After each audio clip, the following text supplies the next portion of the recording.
Hey everyone! Welcome back to Easy English Talks. I'm Anna. And I'm Jack. Today we're doing something different.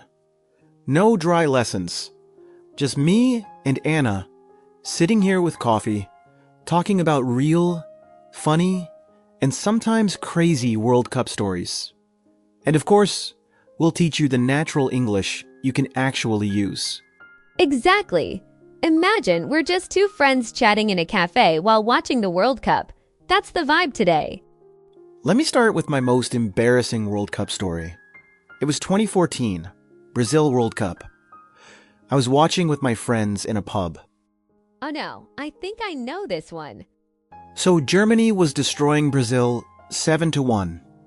I was so confident that Brazil would come back. I stood up and shouted at the top of my voice, "This is not over. Brazil will turn this around. Mark my words." And what happened? Germany scored again and again. By the end, I was sitting quietly while my friends were teasing me for 3 hours straight. Useful English. You can say, "I was so sure my team would win, but I was completely wrong." Or, "I ate my words that day." That's a classic. I've done the same thing many times. Okay, my turn.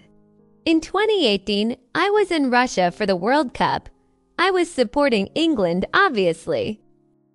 Of course you were. We were playing Colombia in the round of 16. It went to penalties. The tension was unbelievable. When Eric Dier scored the winning penalty, I jumped so high that I spilled my drink all over the guy in front of me. Was he angry? He turned around, and he was also English. We hugged and sang "It's Coming Home" together like crazy people. Best moment ever. So if you want to tell this kind of story in English, you can say, "I got so emotional during the match that I accidentally spilled my drink on a stranger." But luckily, he was supporting the same team. You know what's the funniest thing during World Cup? The arguments with friends. Tell me one. Last World Cup, my friend said Messi is overrated. I spent 25 minutes explaining why he's the greatest. I was like, "Look at his vision. Look at his dribbling. How can you not see this?" And who won the argument? Argentina won the World Cup. So I won the argument forever. Funny long sentence. I can't believe you're still saying Messi is overrated after he carried his team to the World Cup trophy. Open your eyes, bro. Let's do a small role play. Imagine we're watching a match right now. Oh, come on. That was clearly a penalty. How did the referee not see that? No way, the player dived. It was simulation. Simulation? Are you serious? That's the worst referee decision I've seen in my entire life. Okay, maybe I'm a bit biased. Okay, this was a good role play.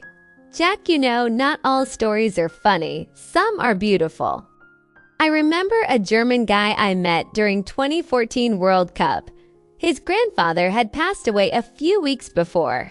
His grandpa was a huge football fan. When Germany won the final, he cried and said this one is for Grandpa. That's so touching. Yeah, football connects people in amazing ways. Exactly. That's why we love it. They continue with more short, funny stories, teaching phrases like, "My heart was racing. I was on the edge of my seat. That match was pure drama. I couldn't sleep after that game. Best moment of my life." For me, let me start with my most embarrassing moment. It was the 2014 World Cup, Brazil versus Germany. Everyone knows what happened. Oh God. Here we go. I was so confident. I stood up in the middle of the pub and shouted, "I'm telling you guys, Brazil is going to make an incredible comeback. This is their World Cup. Mark my words." And then? Germany scored again and again. By the 7th goal, I was sitting in complete silence while my friends were laughing at me for the rest of the night. I completely ate my words that day. I was so sure. but I turned out to be totally wrong.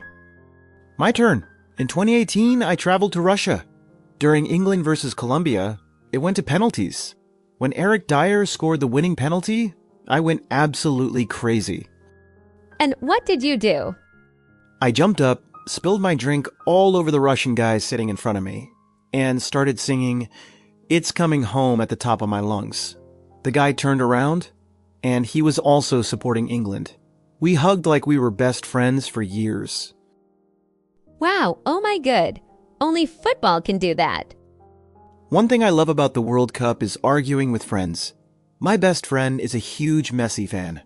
During the final in 2022, he kept saying, "Messi is going to win it this time." Anna, and you? For me, I was supporting France. I said, no way. Bap is too strong. We argued for the whole match. When Argentina won, he didn't stop talking about it for months. Oh, okay. Now, let's talk about sad moments. I still remember when England lost to Italy on penalties in the Euro final. One of my friends was watching with us. When the last penalty was missed, he didn't say anything for 10 minutes, just sat there in silence. Oh, that's painful. Yeah, I tried to cheer him up saying, "Don't worry, we'll get them next time." Football is cruel sometimes. My heart sank when he missed the penalty. I was devastated. I have a friend who went to the stadium in 2010, South Africa World Cup. He told me he was sitting next to a Spanish fan.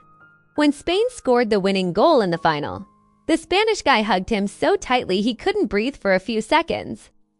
That's next level. He said, "I've never been hugged by a stranger so hard in my life."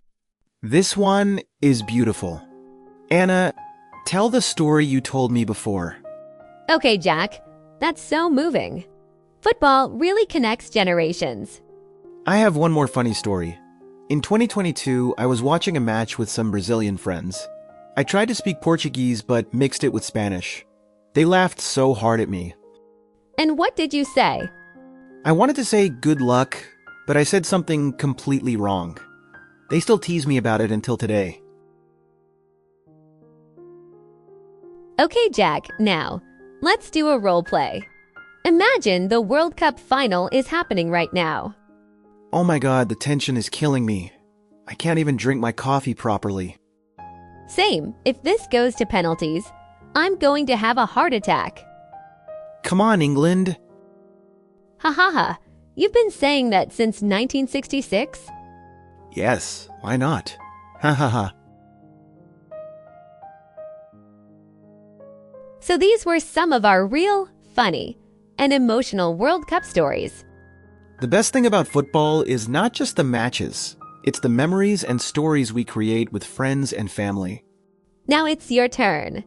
Tell us in the comments, what is your most memorable World Cup story?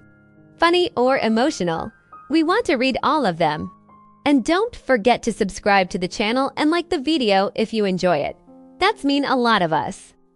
Drink your coffee, enjoy the matches, and don't be afraid to speak English. See you in the next episode. Bye-bye.